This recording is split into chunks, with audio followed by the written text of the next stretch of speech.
weighing in Fights and Films. Hi, welcome to Weighing In Fights and Films. I'm Jenny Rose. I'm here with my cousin and co-host, Brett the Threat, and we are joined by a very special guest, comedian and MMA trainer. You were like the most perfect guest for our show. Ian the Fight Scientist Harris. What's up? I know I was very when I saw that you had this show, I was like, what?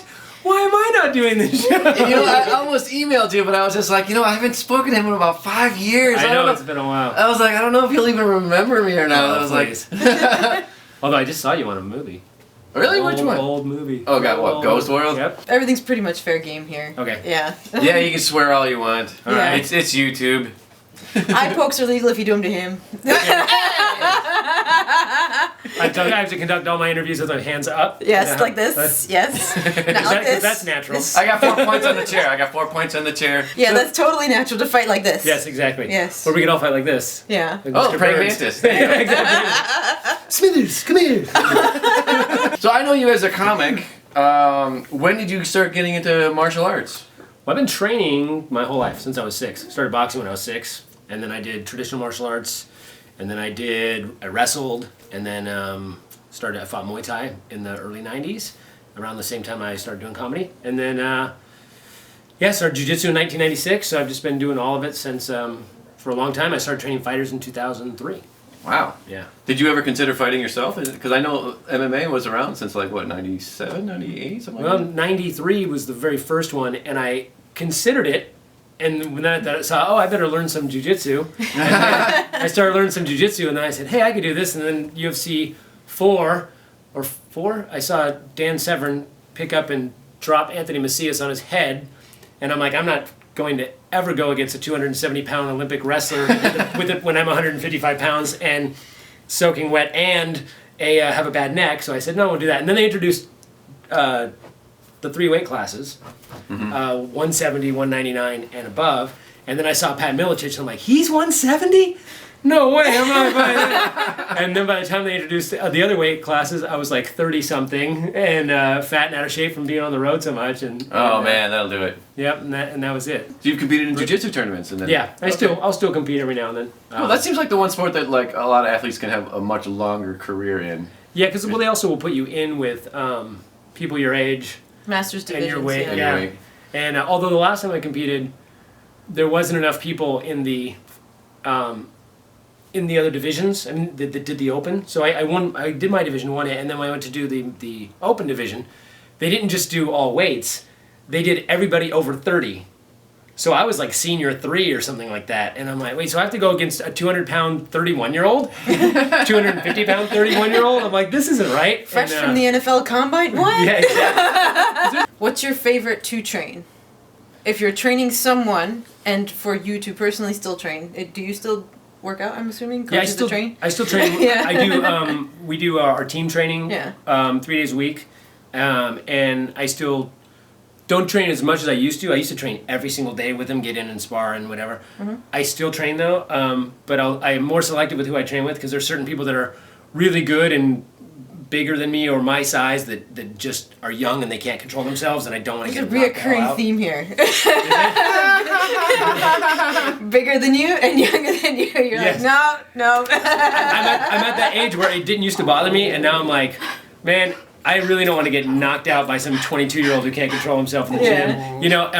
And most of my guys, they can control themselves pretty well, but there's a few that just, they get excited and they start cracking, and I'm like, I'm too old to be, too old and too much of a comedian. I'm not a fighter, I'm a comedian, so I don't want to get knocked out or injured. I've had neck injuries for years, and I've both my ankles I've sprained or broken recently, both my knees I've had torn meniscus. I've got this recurring injury. I've dislocated my elbow 4 times. I'm like, I don't need to get any more injuries at my age. Especially head trauma. Right, exactly. So I go like, I kind of need that for my stand-up, The funny thing is it does coincide with when I started bringing a set list on stage. It's when I used to never bring a set list on stage. Now I'm like, I can't remember this shit anymore. I gotta bring a set. You're like, why do you bring a set list on stage? I'm like, head trauma. Anything. You accidentally catch the spotlight in your eye and you're just like, whoa. Yeah, exactly. Start punching people. They're like, what's going on? Flashback. Yeah, so I love training jiu-jitsu and I love getting in with the guys. I'll do one round and then they'll do 2 or 3 and then I'll do one round and then they'll do 2 or 3. And I know the kind of guy you are at the gym. We got a couple at the gym like that. Yeah. Is that Savant? Does he still? Savant he'll go for a couple. He gets in there. Yeah. He's younger than me though, so I've never been knocked out, which is good. But also I never fought professionally, so but in sparring or anything, I've been clipped and like wobbled and made feel pretty silly. Silly has seen the white flash of times where I'm like, wait, what just happened for a second? Oh, okay, I haven't had that. Okay, I haven't had that yet. No. But I've never been knocked out. Yeah. I've been choked out, and that's weird because that's like you wake up and you're like, it's always at that few seconds where you're like, wait, what am I doing? What's going on here? And hopefully by that time they haven't dragged you into the bathroom or something or done something stupid to you. I haven't had that experience yet either, knock on wood. Getting choked out? No, I mean, I tap beforehand, Yes. Maybe that's a girl thing. Right. We don't wait till the last second. I get choked out, but just during sex. Yeah, exactly. With himself. Oh no, I don't need to know. Who's This the is singer my of the cousin. next S? I have one of those moments. Didn't David Carradine die? Yeah. I see the martial arts connection now. I Yes, see it. exactly. So what got you into stand-up? Because you were telling us before we were rolling that you got into like a really early age. Yeah, I mean, it's the thing I wanted to do since I was... Funny, man, that fighting and comedy are the 2 things I've always wanted to do, like since I was a little kid. Funny enough, I didn't know I wanted to do comedy, but I could always do impressions. And when I was like 6 years old, I was obsessed with boxing. I had seen Rocky, and I was taking boxing classes, and I was doing boxing, and I would watch all the back then. We have a thing. She thinks Rocky movies are good. I don't. The first one is amazing. It's a great movie. I do agree with that. The other ones are guilty pleasures. You watch them because you're like, Yeah. And That's a good way to put it. Yes, like Rocky. Stuff in the basement. Stuff in the basement. Although I will say, in Rocky 1, the one moment that to this day I can't fight the tear. The moment when it's round 14 or 15 and Apollo just beats the shit out of him and Rocky wants to go the distance and he pulls himself up by the ropes and on like count 9 and he pulls himself up and they cut to Apollo and he looks back and he shakes his head like, I'm gonna have to kill this guy. And it's like this moment where he's upset that he has to go back in there because he doesn't want to hurt him and because he's got his ass kicked, but also he just appreciates this guy's heart. When that, every time, I know it's coming and every time that moment comes, I'm like, excuse me. There's dust. Rocky. So where can people find you? Do you have a website? Anything? Well, yeah, actually, you can find my website, thank you for asking, ianharriscomedian.com or skepticcomedian.com. And please look for my special, Extraordinary, which would hopefully come out sometime soon. On Netflix, please. Netflix, okay. Oh, that's who we're talking to, but there's other options out there. There's Amazon, and there's a few options. That's what's taking so long is the whole process of negotiating and finding the fit. But that's where we're looking. And is there any fighters that you want to promote? Absolutely. Our Licorice is trying to get in here. My dog is all tangled up here. All right, sorry. Your interview was jinxed. It's me, man. I don't know. Something's going on. The unicorn is fucking up our shit. Yeah, exactly. I'm more like a leprechaun. The leprechaun.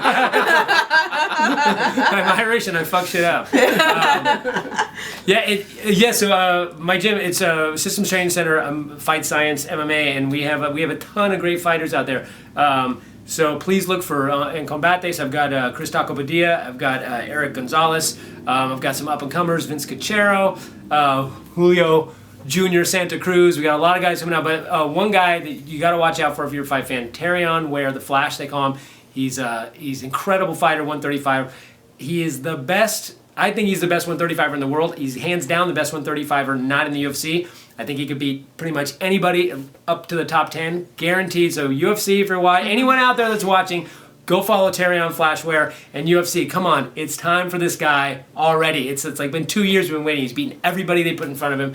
And the last guy to barely squeak out a win over him just fought for the Bellator title last night to a split decision. So that was the last guy to beat him 2 years ago. So Leandro, he goes 17-2. So Tyrion Flashware, please watch him. Please check him out. Let's get this guy in the UFC already. He's amazing. And if any YouTube channel has influence over the UFC, It's yours, Yes. right? It's weighing in fights and films. Oh, Yes, yeah. everyone knows. Everyone knows that. That's why I'm here. That's why I'm here. So thank you, Ian Harris, for being a guest on the having show. me. We really appreciate it. Very funny, very knowledgeable on the MMA world. Don't forget to support her MMA fight career by clicking the links below, clicking on her merchandise. And you can support this YouTube channel, Weighing In Fights and Films, by liking, commenting, and subscribing. We have a link below for merchandise as well. And like, comment, and subscribe. Everybody throw punches.